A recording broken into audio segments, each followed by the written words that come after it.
Salut tout le monde et bienvenue dans cette nouvelle revue de presse Foot Mercato. Posez-vous et venez décortiquer les infos de la presse avec nous. On démarre avec l'équipe de France, avec une équipe à très haut potentiel, comme le placard de l'équipe. La France a largement dominé la Suède 3-0 lors des 16e de finale de la Coupe du Monde, porté par le talent de Michael Olise et les buts de Kylian Mbappé et Bradley Barcola. Les Bleus ont offert une prestation éblouissante et collectivement saluée, malgré un début de match plus timide et quelques frayeurs défensives. Le journal se concentre sur Michael Olise en donneur universel.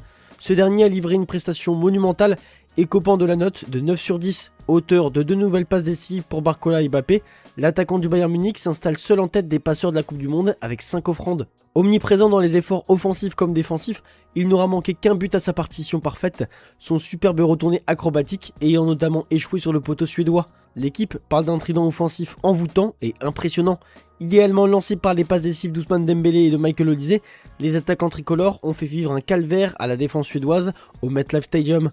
Fort de ses réalisations, Mbappé s'installe comme co-meilleur buteur de ce mondial aux côtés de Lionel Messi et devient le meilleur buteur de l'histoire de la compétition en phase d'élimination directe. Pour le Parisien, cette équipe s'est battue avec le cœur bleu. Pour le média, l'équipe de France est actuellement la meilleure équipe. Des buts, du génie et du sérieux. Les Bleus écartent la Suède et filent en 8e de finale, écrit le Figaro Sport de son côté.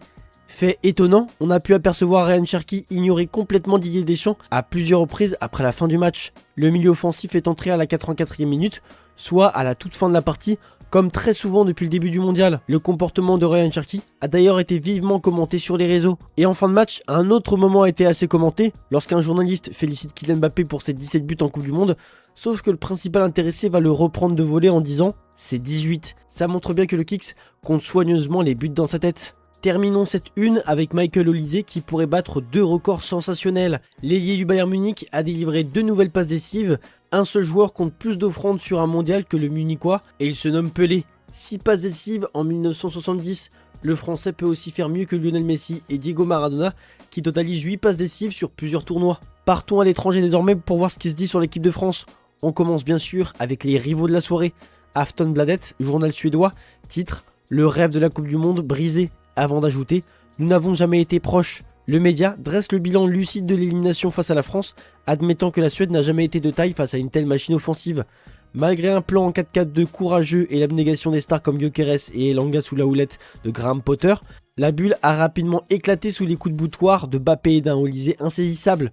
Le journaliste conclut sans colère et salue le travail de ses artisans face à un adversaire d'un autre monde qui a toutes les cartes en main pour marquer l'histoire du football. Dans le Télégraphe en Angleterre, on dit que la France a établi la norme à suivre pour le reste du monde. Il ne fait aucun doute qu'il s'agit de la meilleure équipe du tournoi et on soupçonne que le Paraguay n'arrêtera pas la France en 8e de finale. Analyse le média. Ce point de vue médiatique désigne la France comme la meilleure équipe du tournoi et estime que la Suède n'a jamais mérité sa place pour les 8e. Portés par un rythme d'attaque étonnant et le trident Mbappé, Dembélé, Olise, les Bleus ont étouffé les Suédois. La France possède une puissance collective implacable et une confiance époustouflante. Pour The Athletic, la France est inarrêtable. Cette équipe a écrasé la Suède avec 25 tirs au but, à un record depuis 1998, et ce dans un climat d'une forte émotion liée au deuil familial de Didier Deschamps.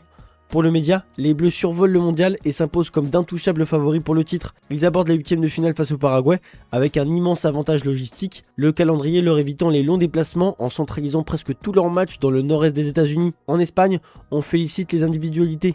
Mbappé et Olise, but et magie, titre As. La France fait peur, elle est effrayante, écrit Mundo Deportivo avant d'ajouter « simple et brillant dans le jeu ».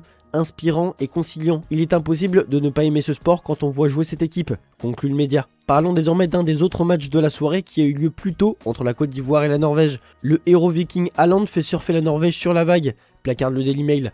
Grâce à un but décisif d'Erling Haaland, auteur de sa 60e réalisation internationale, la Norvège a validé son billet pour les 8e de finale du mondial en éliminant la Côte d'Ivoire. Porté par le talent d'Antonio Nusa et le sacrifice défensif de tout un collectif, les Scandinaves ont su faire la différence malgré l'égalisation temporaire signée Amad Diallo. Porté par une ferveur populaire exceptionnelle, cette génération de dorés s'apprête désormais à défier le Brésil au New Jersey. L'équipe parle de la spéciale du cyborg. Comme l'explique le Parisien, il a besoin d'un ballon, pas plus. Sur un service de Patrick Berg à la 86e minute, Haaland va pousser le ballon au fond des filets, avec un peu de maladresse d'ailleurs, son sourire après le but en dit long. Il sait qu'il n'a pas existé du match et que son but n'est pas le plus beau. Mais l'essentiel est là. Même Kessié le sait, Haaland peut marquer à tout moment, même s'il disparaît de toute la rencontre. C'est un buteur, il a touché le moins de ballons possible pendant 90 minutes.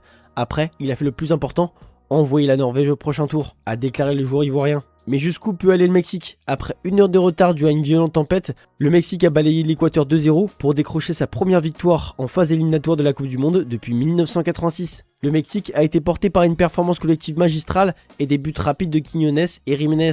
Autre fait majeur, l'expulsion en fin de match du défenseur équatorien Hincapié. Grâce à la ferveur instaurée par Javier Aguirre et malgré le scepticisme initial de leur presse locale, les Mexicains retrouveront leur mythique Estadio Azteca le 5 juillet pour les huitièmes de finale.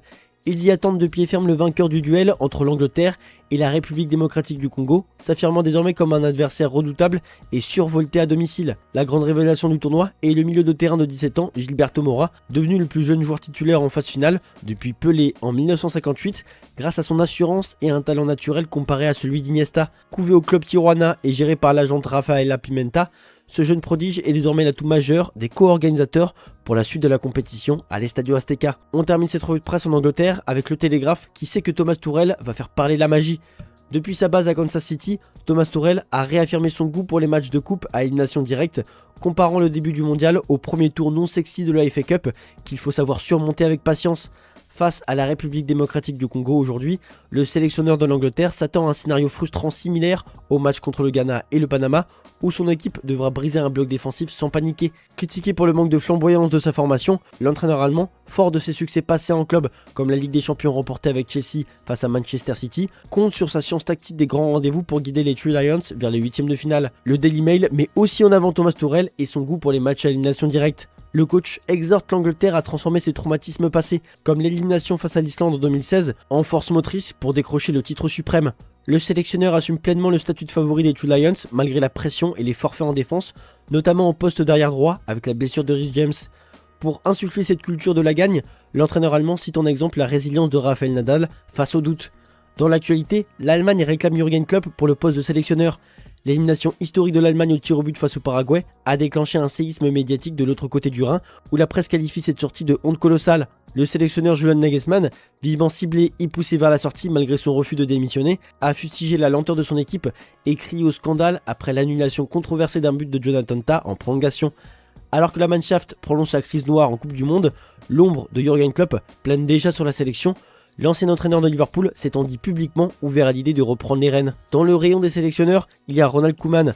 L'élimination des Pays-Bas en 16e de finale de la Coupe du Monde face au Maroc a été fatale à Ronald Koeman. Ce dernier a annoncé sur Instagram qu'il quittait son poste de sélectionneur national. Voilà, c'est tout pour aujourd'hui. Bonne journée à tous. Cette émission est également à retrouver tous les jours sur RTL Sport, la radio digitale 100% foot de RTL et en podcast sur rtl.fr. Et nous, on se retrouve en fin d'après-midi pour le JT Foot Mercato. Ciao ciao.